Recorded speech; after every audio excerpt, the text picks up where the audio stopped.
আকাশবাণী কলকাতা। স্থানীয় সংবাদ পড়ছি ধৃতি সেন শর্মা।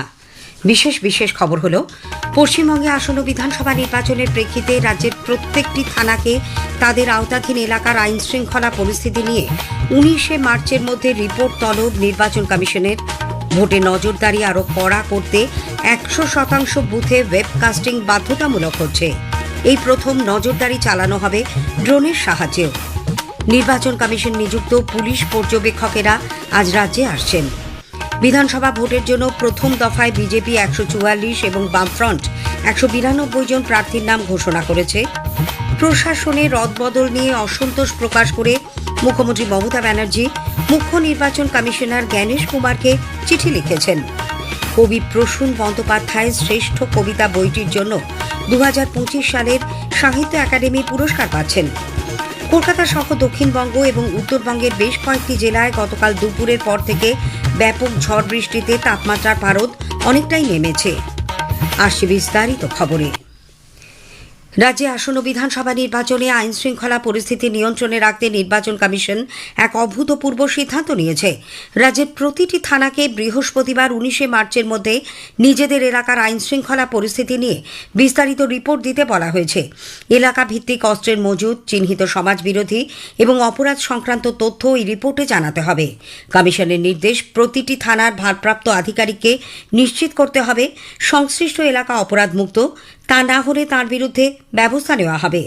মুখ্য নির্বাচনী আধিকারিক মনোজ কুমার আগরওয়াল জানিয়েছেন, থানা এলাকা অপরাধমুক্ত করতে আধা সামরিক বাহিনী সহ সমস্ত সহায়তা দেবে কমিশন। তারপরেও এলাকায় ভোটে অশান্তির ঘটনা ঘটলে সংশ্লিষ্ট থানার দায়িত্বপ্রাপ্ত আধিকারিকের বিরুদ্ধে কঠোর ব্যবস্থা নেওয়া হবে। কমিশন স্পষ্ট জানিয়েছে, কেন্দ্রীয় বাহিনীর কোনো রকম অপব্যবহার বরদাস্ত করা হবে না। তারা আইন অনুযায়ী কাজ করবে। বুথে কোনো গোলমাল হলে পরিস্থিতি সামাল দেওয়ার দায়িত্ব থাকবে কেন্দ্রীয় বাহিনীর ওপরেই। তাদের তরফে গাফিলতির কোনো অভিযোগ প্রমাণিত হলে শাস্তিমূলক ব্যবস্থার মুখে পড়তে হবে। বিধানসভা নির্বাচনে প্রতি দফায় কমিশন 2 থেকে 2,500 কোম্পানি কেন্দ্রীয় বাহিনী মোতায়েনের পরিকল্পনা করেছে। ইতিমধ্যে রাজ্যের 2 দফায় 480 কোম্পানি কেন্দ্রীয় বাহিনী মোতায়েন করা হয়েছে। তারা প্রতিটি বিধানসভা এলাকায় তল্লাশি অভিযান ও ভোটারদের আস্থা বর্ধনের কাজ শুরু করেছে। কেন্দ্রীয় বাহিনীর ভূমিকা নিয়েও কমিশনের তরফে সংশ্লিষ্ট কর্তৃপক্ষকে সতর্ক করে দেওয়া হয়েছে। এদিকে রাজ্যে ভোটার তালিকায় অ্যাডজুডিকেশন বা বিচারাধীন তালিকা যত তাড়াতাড়ি সম্ভব তৈরি করা হবে বলে মনোজ আগরওয়াল আশ্বাস দিয়েছেন। আমাদের 60,06,675 ভোটার্স অ্যাডজুডিকেশনে আছে। 705 অনারেবল জুডিশিয়াল ম্যাজিস্ট্রেটস অ্যাডজুডিকেশন করছেন, আর একদিনে প্রায় 1.5 লাখ থেকে 2 লাখ হচ্ছে। আর আমরা সম্পূর্ণ চেষ্টা করছি কি তাড়াতাড়ি যেটা আছে নিষ্পত্তি হোক। ভোটে নজরদারি আরও কড়া করতে নির্বাচন কমিশনের তরফে একগুচ্ছ পদক্ষেপের কথাও জানানো হয়েছে। মুখ্য নির্বাচনী আধিকারিক জানিয়েছেন, এবারের ভোটে প্রযুক্তি নির্ভর পর্যবেক্ষণের ওপর বিশেষ জোর দেওয়া হচ্ছে। এদিকে 100% বুথে ওয়েবকাস্টিং বাধ্যতামূলক করা হচ্ছে। কোথাও ওয়েবকাস্টিং না হলে সেই বুথে পুনর্নির্বাচনের সম্ভাবনাও খতিয়ে দেখা হবে বলে বিশেষ পর্যবেক্ষক সুব্রত গুপ্ত জানিয়েছেন। আইনে যে কন্ডিশনে রিপোর্টের কথা বলা হয়েছে সেটা আমরা এবারে খুব স্ট্রিক্টলি অ্যাপ্লাই করব। যেখানে যেখানে মনে হবে যে পোল প্রসেসে কোন রকম ভায়োলেশন হয়েছে, সেই সমস্ত ক্ষেত্রে আমরা ইমিডিয়েটলি রিপোর্টের জন্য রেকমেন্ড করব। রাজ্যে নির্বাচনী ইতিহাসে এই প্রথম ড্রোনের সাহায্যেও নজরদারি চালানো হবে। বড় সমাবেশ বা স্পর্শকাতর এলাকায় ড্রোন মনিটরিং ব্যবস্থার সাহায্যে পরিস্থিতি পর্যবেক্ষণ করবে। নির্বাচনের সার্বিক পরিস্থিতি পর্যবেক্ষণের জন্য সিইও দপ্তরের রাজ্য স্তরের একটি কন্ট্রোল সেন্টার তৈরি করা হয়েছে। পাশাপাশি প্রথমবার গঠন করা হয়েছে অবজারভার সেল। এই সেলের দায়িত্বে থাকবেন আইএএস আধিকারিকরা।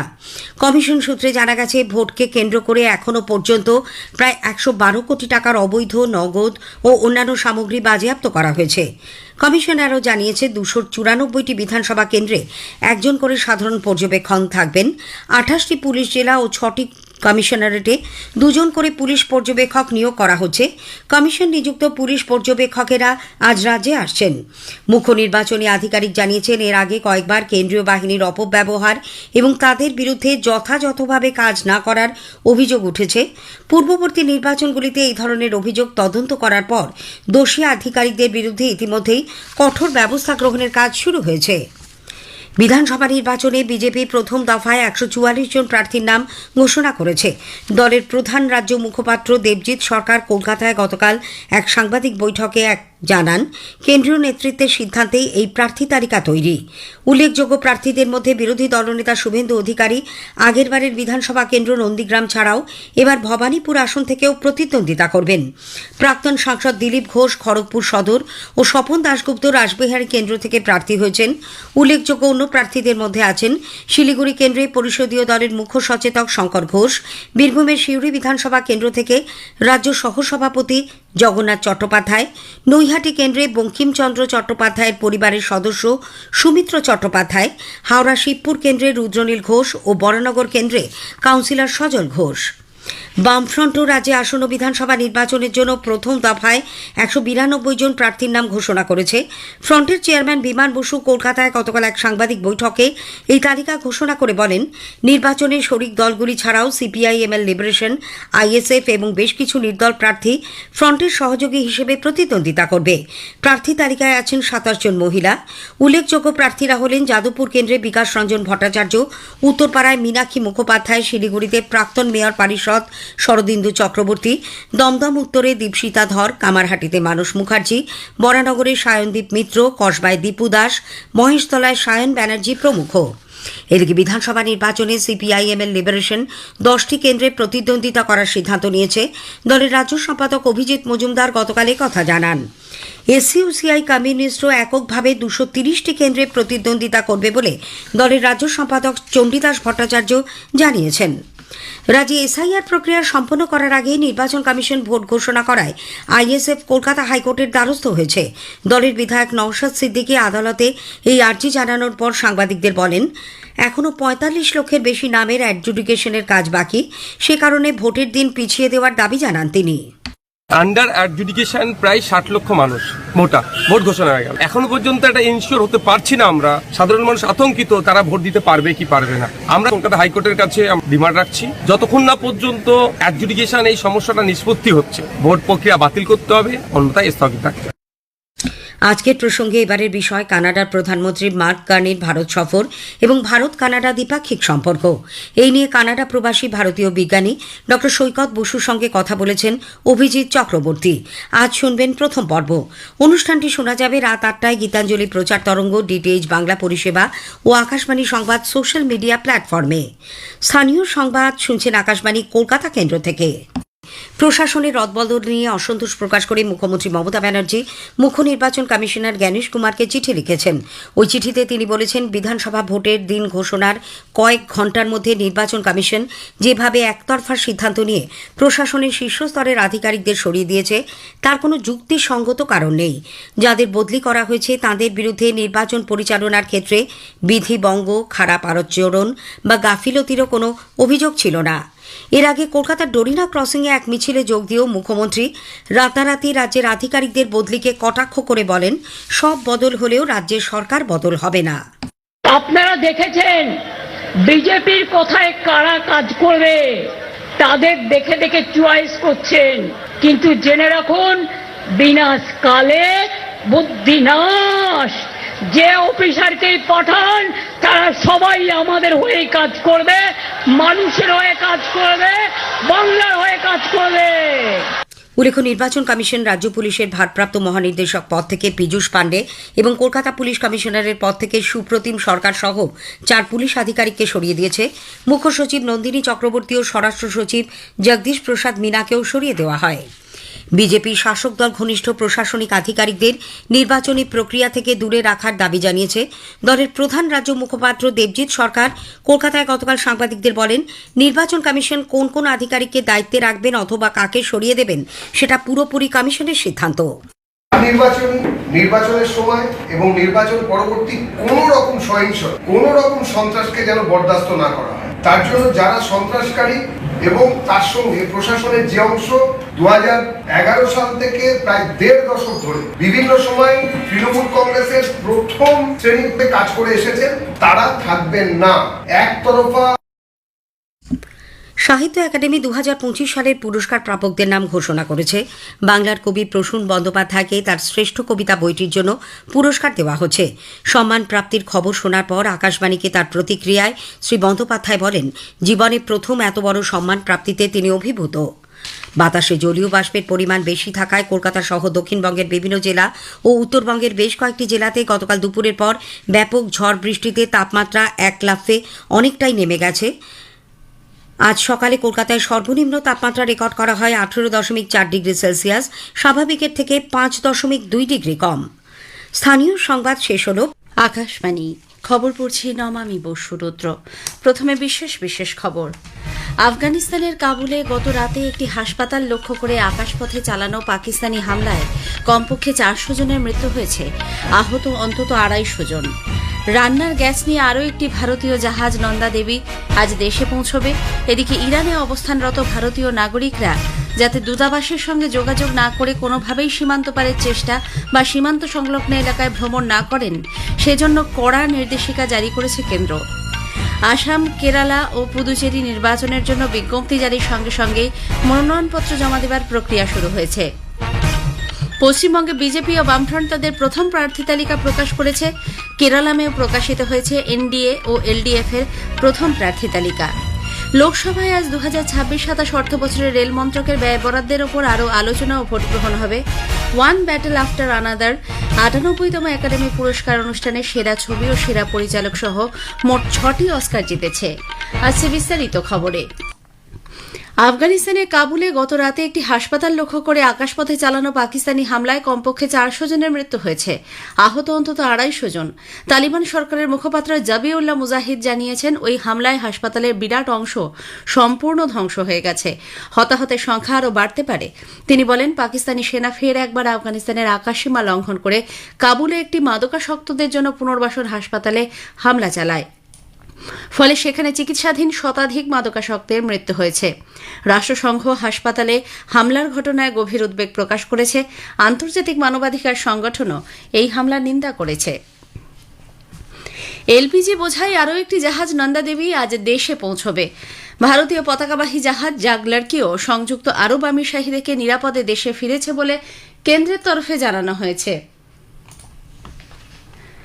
এলপিজি বোঝাই ভারতীয় জাহাজ শিবালিক গত সন্ধ্যায় গুজরাটে মুন্দ্রা বন্দরে এসে পৌঁছয়। পশ্চিম এশিয়া বর্তমান পরিস্থিতি নিয়ে নতুন দিল্লিতে আন্তঃমন্ত্রক সাংবাদিক বৈঠকে কেন্দ্রীয় বন্দর, জাহাজ চলাচল ও জলপথ মন্ত্রকের সচিব রাজেশ কুমার সিনহা জানিয়েছেন, বন্দরে শিবালিকের নথিপত্র যাচাইয়ে যাতে কোনো রকম দেরি না হয় এবং দ্রুত পণ্য নামানোর ক্ষেত্রে কোনো বিলম্ব না ঘটে তা নিশ্চিত করা হয়েছে। অন্যদিকে দেশে পর্যাপ্ত পরিমাণে অপরিশোধিত তেল মজুত রয়েছে বলে জানিয়েছেন পেট্রোলিয়াম ও প্রাকৃতিক গ্যাস মন্ত্রকের যুগ্ম সচিব সুজাতা শর্মা। हम बार बार कंज्यूमर से अपील कर रहे थे कि ऑनलाइन बुकिंग करें। उसकी वजह से ऑनलाइन बुकिंग में इंक्रीज हुआ है और कल के डाटा के हिसाब से लगभग 90% बुकिंग्स हैव बीन ऑनलाइन। एक और इनिशिएटिव जो हम इस वक्त पुश करना चाह रहे हैं वो है डिलीवरी ऑथेंटिकेशन कोड। सो डिलीवरी ऑथेंटिकेशन कोड के नंबर्स में भी इम्प्रूवमेंट आया है। जो पहले 53% हुआ करता था, कल वो 72% था। ইরানে অবস্থানরত ভারতীয় নাগরিকরা যাতে দূতাবাসের সঙ্গে যোগাযোগ না করে কোনোভাবেই সীমান্ত পারের চেষ্টা বা সীমান্ত সংলগ্ন এলাকায় ভ্রমণ না করেন, সেজন্য কড়া নির্দেশিকা জারি করেছে। দূতাবাস জানিয়েছে, কোনো রকম খবর না দিয়ে কোনো ভারতীয় নাগরিক সড়ক সীমান্ত পেরিয়ে ইরান ছাড়ার পরিকল্পনা করলে তাদের অভিবাসন সংক্রান্ত বড়সড় সমস্যার মধ্যে পড়তে হতে পারে। সেক্ষেত্রে ভারতীয় দূতাবাস তাদের যথাযথ সাহায্য করতে পারবে না বলেও জানিয়ে দেওয়া হয়েছে। ভারতীয় সম্প্রদায়ের যেসব সদস্য লাগাতার এই যোগাযোগ রেখে চলেছেন, তাদের প্রয়োজনে সব রকম সহায়তা হবে বলে জানিয়েছে দূতাবাস। ইরানের বিরুদ্ধে মার্কিন ইসরায়েলি সামরিক অভিযানের ফলে পশ্চিম এশিয়ায় উদ্ভূত পরিস্থিতিতে হরমুজ প্রণালী দিয়ে আবারও জাহাজ চলাচল যাতে শুরু করা যায়, তার জন্য মার্কিন প্রেসিডেন্ট ডোনাল্ড ট্রাম্প ন্যাটো জোটের সহায়তা চাইলেও ব্রিটেন ও জার্মানি সেই প্রস্তাব প্রত্যাখ্যান করেছে। ট্রাম্প হরমুজ প্রণালী দিয়ে তেল ট্যাঙ্কারগুলিকে রক্ষা করার জন্য যুদ্ধ জাহাজ পাঠানোর আহ্বান জানান। পৃথিবী জুড়ে তেল রপ্তানির জন্য প্রচুর জাহাজ এই প্রণালী ব্যবহার করে। ব্রিটিশ প্রধানমন্ত্রী কেয়ার স্টারমার জানিয়েছেন, তারা এই প্রণালী দিয়ে কিভাবে আবার জাহাজ চলাচল শুরু করা যায় সে বিষয়টি বিষয়টি নিয়ে কাজ করবেন, কিন্তু কোনো যুদ্ধে অংশ নেবেন না। এদিকে জার্মান চ্যান্সেলর ফ্রেডরিশ ম্যার্তেজের মুখপাত্র বলেন, পশ্চিম এশিয়া যুদ্ধের সঙ্গে ন্যাটোর কোনো সম্পর্ক নেই, এটি ন্যাটোর যুদ্ধও নয়। ইউরোপ এই সংঘাতে যুক্ত হতে আগ্রহী নয়। দোহার ভারতীয় দূতাবাস জানিয়েছে, গতকাল প্রায় 1100 জন ভারতীয় যাত্রী কাতার এয়ারওয়েজের উড়ানে নতুন দিল্লির মুম্বাই, কোচি এবং অন্যান্য গন্তব্যের উদ্দেশ্যে যাত্রা করেছেন। আজও এইসব গন্তব্যে উড়ান চালানোর পরিকল্পনা রয়েছে। কাতার এয়ারওয়েজ আগামী 18 মার্চ থেকে আহমেদাবাদ, অমৃতসর, বেঙ্গালুরু, চেন্নাই, নতুন দিল্লি, হায়দ্রাবাদ, কোচি, কালিকট এবং মুম্বাইয়ের উদ্দেশ্যে উড়ান চালাবে। যাত্রীরা টিকিট বুকিং ও সর্বশেষ তথ্যের জন্য কাতার এয়ারওয়েজের ওয়েবসাইট বা অ্যাপ ব্যবহার করতে পারেন। দূতাবাস আরও জানিয়েছে, স্বল্পমেয়াদী ভ্রমণকারীদের জন্য রেজিস্ট্রেশন লিঙ্ক শীঘ্রই বন্ধ করা হবে। ইরান ফেব্রুয়ারিতে আটক করা 3টি ট্যাঙ্কার ভারতকে ছেড়ে দিতে বলেছে। সংবাদ মাধ্যমে প্রকাশিত এই ধরনের খবর ভিত্তিহীন বলে সরকার স্পষ্ট জানিয়ে দিয়েছে। সরকারি সূত্রে জানা গেছে, ভারত ও ইরানের মধ্যে এ ধরনের কোনো আলোচনাই হয়নি। এছাড়াও ওই 3টি ট্যাঙ্কার ইরানেরও নয়। শ্রীলঙ্কায় আগামী 18 মার্চ থেকে প্রতি বুধবার সরকারি অফিস, স্কুল, বিশ্ববিদ্যালয় ও আদালতে সাপ্তাহিক ছুটির দিন হিসেবে পালন করা হবে। বিশ্বব্যাপী জ্বালানি সরবরাহের অনিশ্চয়তার মধ্যে শ্রীলঙ্কার জ্বালানি সংকট মোকাবিলায় এই পদক্ষেপ নেওয়া হয়েছে। এই সিদ্ধান্ত সব সরকারি প্রতিষ্ঠান, বিচার বিভাগ ও শিক্ষা প্রতিষ্ঠানে কার্যকর হবে। বেসরকারি প্রতিষ্ঠানগুলিকেও একই ধরনের ব্যবস্থা নেওয়ার জন্য অনুরোধ করা হয়েছে। ইরানের সঙ্গে সংঘর্ষের কারণে ওয়াশিংটনে থাকার প্রয়োজন বোধ করায় মার্কিন রাষ্ট্রপতি ডোনাল্ড ট্রাম্প তার চীন সফর পিছিয়ে দিয়েছেন। তিনি বলেছেন, মাসখানেকের জন্য এই সফর পিছিয়ে দেওয়ার জন্য তিনি চীনের কাছে আবেদন জানান। উল্লেখ্য, প্রেসিডেন্ট ট্রাম্পের 28 মার্চ থেকে 1 এপ্রিল পর্যন্ত চীন সফরের কর্মসূচি ছিল। তবে পরিবর্তিত দিন এখনও ঘোষণা হয়নি। যুদ্ধের ব্যাপারে প্রশ্ন করা হলে ট্রাম্প বলেন, দ্বন্দ্ব এড়ানোর লক্ষ্য থাকলেও ইরানের বিরুদ্ধে এই অভিযান প্রয়োজন ছিল। The world, through the United States, with the help of Israel, is doing what should have been done many years ago. Since the beginning of the conflict, we've struck more than 7,000 targets across Iran, and these have been mostly commercial and military targets. We've achieved a 90% reduction in their ballistic missile launches and a 95% reduction in drone attacks. Now, the missiles are trickling in now at very low levels because they don't have too many missiles left. We've also attacked the manufacturing plants. আজকের প্রসঙ্গে এবারের বিষয়ে কানাডার প্রধানমন্ত্রী mark কার্নির Bharat সফর এবং Bharat Canada দ্বিপাক্ষিক সম্পর্ক। এই নিয়ে কানাডা প্রবাসী ভারতীয় বিজ্ঞানী ডক্টর সৈকত বসুর সঙ্গে কথা বলেছেন অভিজিৎ চক্রবর্তী। আজ শুনবেন প্রথম পর্ব। অনুষ্ঠানটি শোনা যাবে রাত 8টায় গীতাঞ্জলি প্রচার তরঙ্গ, ডিটিএইচ বাংলা পরিষেবা ও আকাশবাণী সংবাদ সোশ্যাল মিডিয়া প্ল্যাটফর্মে। দ্বিতীয় পর্ব শুনতে পাবেন আগামীকাল রাত 9:30টায়। এই খবর আপনারা শুনছেন আকাশবাণী থেকে। নির্বাচন কমিশন আসাম, কেরালা এবং পুদুচেরি বিধানসভা নির্বাচনের জন্য গতকাল বিজ্ঞপ্তি জারির সঙ্গে শুরু হয়েছে মনোনয়নপত্র জমা দেওয়ার প্রক্রিয়া। তামিলনাড়ু ও পশ্চিমবঙ্গের পাশাপাশি এই রাজ্যগুলোর বিধানসভা নির্বাচনের সময়সূচি গত সোমবারই ঘোষণা করা হয়েছিল। আসাম, কেরালা এবং পুদুচেরিতে ভোট গ্রহণ হবে 9 এপ্রিল এবং এই 4টি রাজ্য এবং কেন্দ্রশাসিত অঞ্চলটির পুদুচেরির ভোট গণনা হবে 4 মে। আসন্ন কেরালম বিধানসভা নির্বাচনের জন্য বিজেপি নেতৃত্বাধীন এনডিএ এবং সিপিএম এর নেতৃত্বে এলডিএফ তাদের প্রথম প্রার্থী তালিকা প্রকাশ করেছে। বিজেপির তরফে গতকাল 47 জন প্রার্থীর প্রথম তালিকা প্রকাশ করা হয়। অন্যদিকে এলডিএফ প্রকাশ করেছে 75 জন প্রার্থীর তালিকা। তাতে মুখ্যমন্ত্রী পিনারাই বিজয়ন এবং অর্থমন্ত্রী কে এন বালাগোপালের নাম রয়েছে। উল্লেখ্য, 126 সদস্য বিশিষ্ট কেরালা বিধানসভা নির্বাচন আগামী মাসের 9 তারিখ অনুষ্ঠিত হবে। ভোট গণনা 4 মে। বিধানসভা নির্বাচনের পশ্চিমবঙ্গে বিজেপি প্রথম দফা 144 জন প্রার্থীর নাম ঘোষণা করেছে। উল্লেখযোগ্য প্রার্থীদের মধ্যে বিরোধী দলনেতা শুভেন্দু অধিকারী আগেরবারের বিধানসভা কেন্দ্র নন্দীগ্রাম ছাড়াও এবার ভবানীপুর আসন থেকে প্রতিদ্বন্দ্বিতা করবেন। এদিকে বামফ্রন্ট রাজ্যে আসন্ন বিধানসভা নির্বাচনের জন্য প্রথম দফায় 192 জন প্রার্থীর নাম ঘোষণা করেছে। উল্লেখযোগ্য প্রার্থীরা হলেন যাদবপুর কেন্দ্রের বিকাশ রঞ্জন ভট্টাচার্য, উত্তরপাড়ায় মীনাক্ষী মুখোপাধ্যায়, শিলিগুড়িতে প্রাক্তন মেয়র পারিষদ শরদিন্দু চক্রবর্তী প্রমুখ। বিহার, ওড়িশা ও হরিয়ানা এই 3 রাজ্যের রাজ্যসভা নির্বাচনে বিজেপি নেতৃত্বাধীন এনডিএ প্রার্থীরা বেশিরভাগ আসনেই জয়লাভ করেছে। বিহারে 5টি আসনে জয়ী হয়েছে এনডিএ। লোকসভায় আজ 2026-27 অর্থ বছরের রেল মন্ত্রকের ব্যয় বরাদ্দের উপর আরও আলোচনা ও ভোট গ্রহণ হবে। গতকাল আলোচনার সূচনা করে কংগ্রেসের তারিক আনোয়ার অভিযোগ করেন, সরকার নিজস্ব লক্ষ্য পূরণে ব্যর্থ হয়েছে। বিজেপির গণেশ সিং বলেন, গত 10 বছরের রেলওয়ে ব্যাপক পরিবর্তনের মধ্যে দিয়ে গেছে, চালু হয়েছে নতুন প্রযুক্তি। লস অ্যাঞ্জেলেসের ডলবি থিয়েটারে এবছর 98তম একাডেমি পুরস্কার অনুষ্ঠানে ওয়ান ব্যাটল আফটার অ্যানাদার সেরা ছবি ও সেরা পরিচালক সহ মোট 6টি অস্কার জিতেছে। সিনার্স ছবির জন্য মাইকেল বি জর্ডান সেরা অভিনেতা এবং হ্যামনেট ছবি ছবির জন্য জেসি বাকলি সেরা অভিনেত্রীর সম্মান পেয়েছেন। শেষ করার আগে খবরের বিশেষ কিছু অংশ আরও একবার। আফগানিস্তানের কাবুলে গত রাতে একটি হাসপাতাল লক্ষ্য করে আকাশপথে চালানো পাকিস্তানি হামলায় কমপক্ষে 400 জনের মৃত্যু হয়েছে, আহত অন্তত 250 জন। রান্নার গ্যাস নিয়ে আরও একটি ভারতীয় জাহাজ নন্দা দেবী আজ দেশে পৌঁছবে। ইরানে অবস্থানরত ভারতীয় নাগরিকরা যাতে দূতাবাসের সঙ্গে যোগাযোগ না করে কোনোভাবেই সীমান্ত পারের চেষ্টা করেন সেজন্য কড়া নির্দেশিকা জারি করেছে কেন্দ্র। লোকসভায় আজ 2026-27 অর্থবছরে রেল মন্ত্রকের ব্যয় বরাদ্দের উপর আলোচনা হবে। খবর শেষ হলো।